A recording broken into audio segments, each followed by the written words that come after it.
मैं डॉक्टर सीमा सिन्हा, सहायक प्राध्यापक गणित।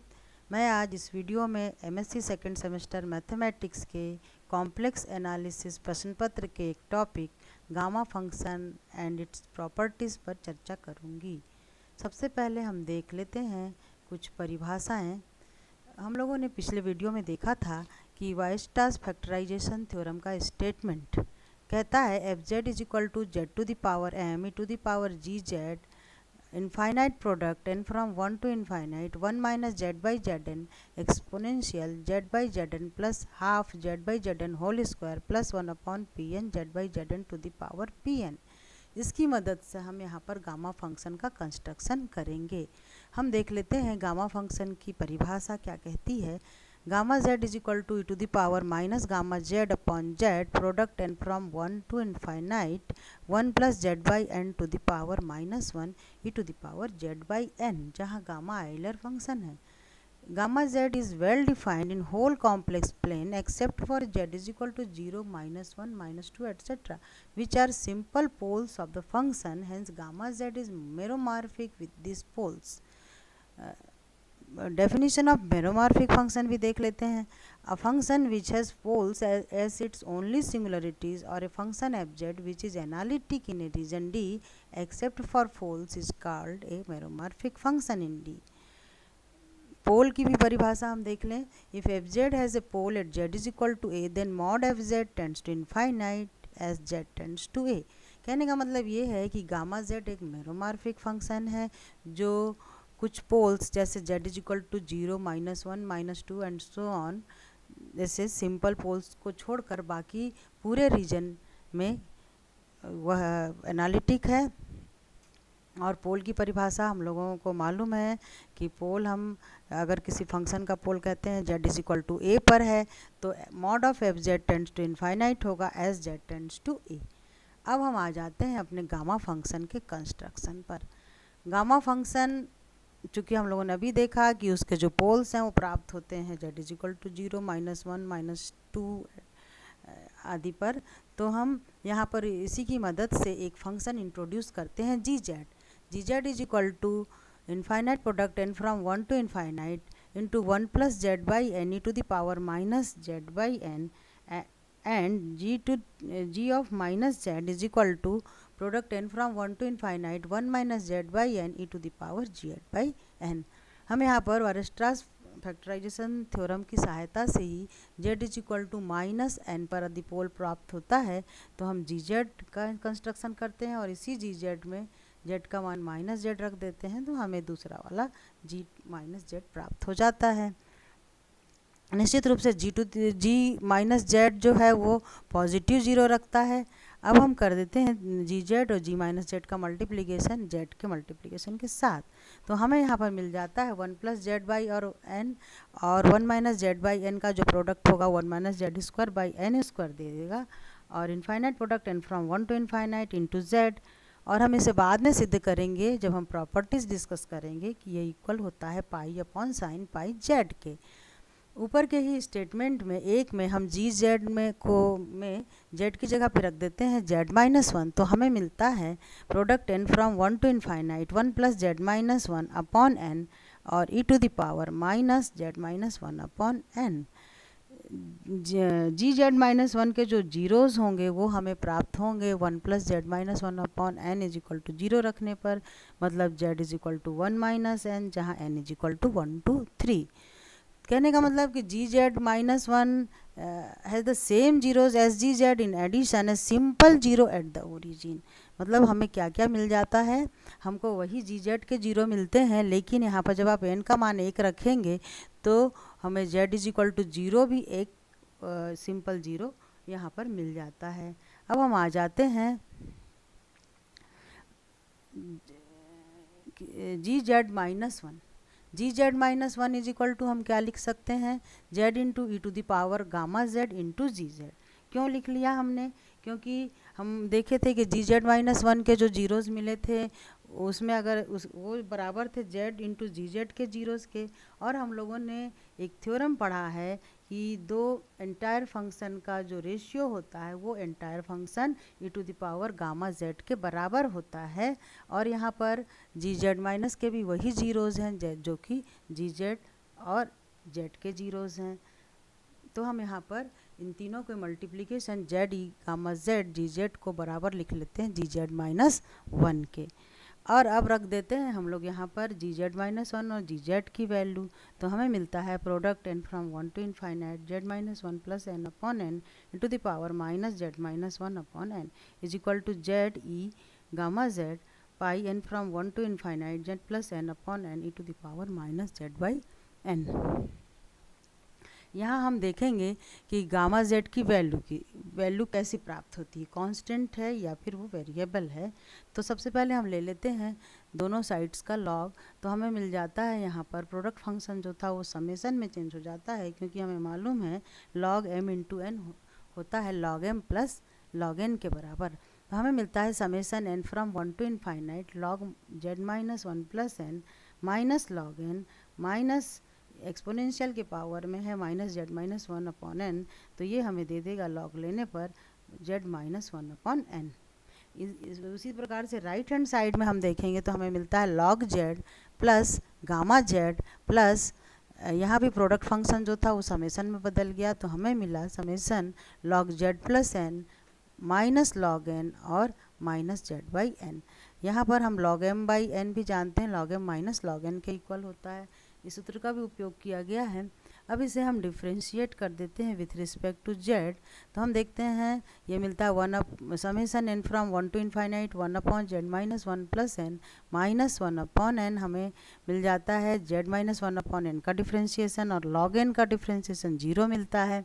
और राइट हैंड साइड में इसी प्रकार से मिलता है 1 upon z plus gamma Z का गामा डैश जेड और इधर मिल जाता है हमें लॉग जेड प्लस 1 एन का 1 अपॉन जेड प्लस एन और लॉग एन का 0 और माइनस जेड बाई एन का डिफ्रेंशिएशन माइनस 1 बाई एन। अब हम यहाँ पर एन को रिप्लेस कर देते हैं एन प्लस 1 से। एन प्लस 1 से जब हम रिप्लेस करते हैं तो समेसन में हम एन फ्रॉम 0 टू इनफाइनाइट लिख लेते हैं, जो पहले एन फ्रॉम 1 टू इनफाइनाइट था। तो हमें मिलता है पहला टर्म हम इसमें से अलग कर देते हैं जिसमें एन की वैल्यू हम 0 लेते हैं। पहला टर्म जब अलग करेंगे एन का मान 0 रख करके तो ये हो जाएगा 1 अपॉन जेड माइनस 1 और अगले टर्म में हम एन फ्रॉम 1 टू इनफाइनाइट लेते हैं जो दे देता है 1 upon z plus n minus 1 upon n plus 1। अब हम अगले स्टेप में 1 अपॉन एन जोड़ देते हैं और 1 अपॉन एन घटा भी देते हैं। तो हमें प्राप्त होता है 1 upon z minus 1 plus n from 1 to infinite और 1 upon z minus 1 upon n पहले ब्रैकेट में, और जो दूसरा ब्रैकेट था 1 upon n minus 1 upon n plus 1 वाला वो हमें दे देता है एन फ्रॉम 1 टू इनफाइनाइट रखने से 1 minus 1 by 2 plus 1 by 2 minus 1 by 3 plus 1 by 3 and so on. तो जब हम इसे जोड़ते हैं तो हमें 1 मिल जाता है। और अब हम देख लेते हैं हमारे पास मिला n from 0 to infinite 1 upon z plus n minus 1 upon n plus 1 is equal to minus 1 plus 1 ऊपर कैंसिल हुआ तो नीचे आया 1 upon z plus summation n from 1 to infinite 1 upon z plus n minus 1 upon n. अब हम ये जो छठवां हमको स्टेटमेंट मिला उसकी तुलना पांचवें स्टेटमेंट से करते हैं जब हमने एन का मान एन प्लस 1 नहीं रखा था। तो हम इन दोनों की तुलना करते हैं तो हम देखते हैं कि इधर राइट हैंड साइड में गामा डैश जेड नहीं है, वहाँ राइट हैंड साइड में गामा डैश जेड है और लेफ्ट हैंड साइड दोनों का इक्वल है। तो निश्चित रूप से गामा डैश जेड की वैल्यू 0 हो जाती है। अगर गामा डैश जेड 0 हो गया मतलब डिफ्रेंशिएशन ऑफ गामा जेड 0 हो गया तो निश्चित रूप से गामा जेड जो होगा वो एक कांस्टेंट होगा which we denote by gamma. Hence 4 is reduce to ji z minus 1 is equal to z e का power gamma into g Z. मतलब गामा जो जेड पर डिपेंडेंट था अब वो कांस्टेंट हो गया तो हम उसे ई का पावर गामा लिख सकते हैं। अब हम एक दूसरा फंक्शन एच जेड कंसीडर करते हैं जिसकी value e to the power gamma z into g z है। इसमें अगर हम रख देते हैं जेड की जगह जेड माइनस 1 तो ये हमें दे देता है जेड इंटू एच जेड। कैसे देता है वो भी देख लें। H z minus 1 is equal to z minus 1 is equal to हो जाएगा, यहाँ पर अगर जेड की वैल्यू आप जेड माइनस 1 रखोगे तो ये हो जाता है e gamma into z minus 1 into g z minus one, और e to the power gamma into z minus one, और जी जेड माइनस वन की वैल्यू रख देते हैं यहाँ पर z into e to the power gamma g z. तो चूँकि e to the power minus gamma भी है ऊपर और e to the power gamma भी है, वो कट जाएंगे और हमें मिलेगा z into e to the power gamma z g z, जो दे देता है z into h z. Now we can define Euler's gamma function like gamma z is equal to 1 z into h z, और 1 z into h Z हमें मिला है ऊपर के स्टेप से e to the power minus gamma z upon z into g z, और यहाँ पर हम मान रख देते हैं जी जेड का, तो हमें गामा जेड मिल जाता है e to the power minus gamma z upon z, और infinite product n from 1 to infinite into 1 plus z by n to the power minus 1 e to the power z by n. हमने यहाँ पर जी Z की value रख दी है।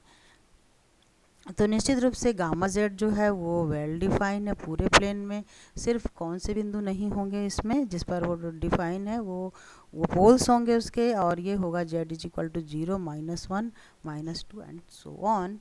अब हम आ जाते हैं गामा फंक्शन की प्रॉपर्टीज़ पर। तो प्रॉपर्टीज़ ऑफ गामा फंक्शन में हमने यहाँ पर 3 प्रॉपर्टीज़ लिया है, बाकी की प्रॉपर्टीज़ हम अगले वीडियो में शेयर करेंगे। तो सबसे पहले हम ले लेते हैं gamma z plus 1 is equal to z into gamma z. इसका प्रूफ देख लेते हैं। ये सब प्रॉपर्टीज़ हम लोग पहले भी देखे हैं, हम लोगों ने बीएससी सेकेंड ईयर में इसे कैलकुलस में पढ़ा था, लेकिन यहाँ पर हम कॉम्प्लेक्स नंबर के टर्म्स में इसे डिफाइन फिर से करेंगे और इसे सिद्ध करेंगे। तो from the relation h z minus 1 is equal to z into h z, gamma z is equal to 1 z into h z, we obtain gamma z minus 1 is equal to हो जाएगा 1 z minus 1 into h z minus 1। हमें पता है कि H z minus 1 होता है z into h z, तो 1 z minus 1 z into h z is equal to हो जाएगा gamma z upon z minus 1। क्यों? क्योंकि 1 z h z gamma z होता है। तो यहाँ से हमें मिला gamma z is equal to z minus 1 into gamma z minus 1, या फिर हम इसको लिख सकते हैं z plus 1 is equal to z into gamma z. अगर हमने जेड की जगह पर लिख लिया जेड प्लस 1, तो for z is equal to 0 -1 and -2। अब हम आ जाते हैं gamma z into gamma 1 minus z is equal to pi upon sine pi z सिद्ध करने के लिए। This property is the outcome of our relation g z and 10th relation, जिसमें हमने गामा जेड की परिभाषा दी थी, और दूसरा रिलेशन जहाँ पर हमने जी जेड वगैरह जी माइनस जेड इन सब की परिभाषा दी थी, तथा गामा जेड को हम लेंगे 1 z into h z, h z को हम यहाँ लिखेंगे to the power gamma z, g z हमने वहाँ पर दूसरा जो संबंध लिया था उसमें ले लिया था पाई अपॉन साइन पाई जेड, हमने एक वैल्यू ली थी उसके हमने दिखाया था वहाँ पर और कहा था कि इसको हम अलग से सिद्ध करेंगे। तो वही ये प्रॉपर्टी है। देखते हैं क्या करना है हमें। In z gamma z is equal to gamma 1 plus z replacing minus z by z, तो हमें क्या मिल जाता है gamma 1 minus z is equal to हमें मिलता है minus z into gamma minus Z.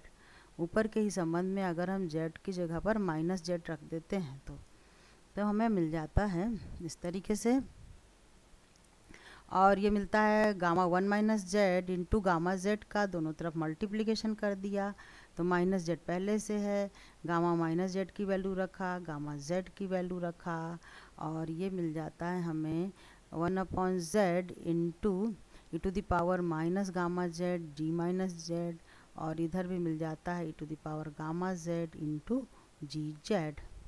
तो अगर इन दोनों को हम मल्टीप्लाई करते हैं तो हमें मिलता है 1 g z g minus z e का पावर गामा जेड, और माइनस गामा जेड कैंसिल हो जाता है।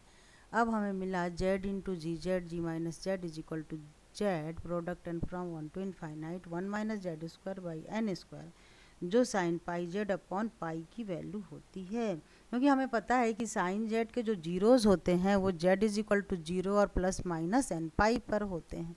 तो यहाँ पर भी हम देखेंगे sine pi z upon pi z अगर लिखेंगे और 1 minus z square upon n square को 0 के बराबर करेंगे तो हमें यहाँ पर जो इसके जीरोज़ मिलेंगे वो z is equal to plus minus n पर मिलेंगे, क्योंकि और 0 पर, क्योंकि यहाँ पर साइन पाई जेड है, साइन जेड यदि होता तो उसके 0 हमें z is equal to plus minus n pi पर मिलते। अब हम आ जाते हैं तीसरे प्रॉपर्टी पर, यह है gamma n plus 1 is equal to factorial n. हमने सिद्ध किया है पहले गामा जेड की परिभाषा में कि e to the power minus gamma z upon z product n from 1 to infinite 1 plus z by n to the power minus 1 into e to the power z by n. अब हम यहाँ पे रख देते हैं जेड का मान 1, तो ये हो जाता है gamma 1 is equal to e to the power minus gamma product n from 1 to infinite 1 plus 1 upon n to the power minus 1 e to the power 1 upon n. If n is a positive integer, repeated use of gamma z plus 1 is equal to z into gamma z, जो हम लोगों ने सिद्ध किया था। तो ये हो जाता है z का मान अगर 1 रखेंगे तो गामा 2 हमें 1 गामा 1 मिलेगा, 2 रखेंगे तो गामा 3 हमें 2 गामा 2 मिलेगा, और यह गामा 2 की वैल्यू रखेंगे तो यहाँ पर हमको 1 मिलेगा। मतलब कहने का ये है कि गामा 3 जो है वो फैक्टोरियल 2 के बराबर है, या इसका जनरलाइजेशन करेंगे तो गामा n प्लस 1 जो होगा वो फैक्टोरियल n के बराबर होगा। Thus gamma function is a generalization of factorial function. इसके आगे की जो प्रॉपर्टीज़ है वो हम अगली वीडियो में देखेंगे, और this is the end of our lecture.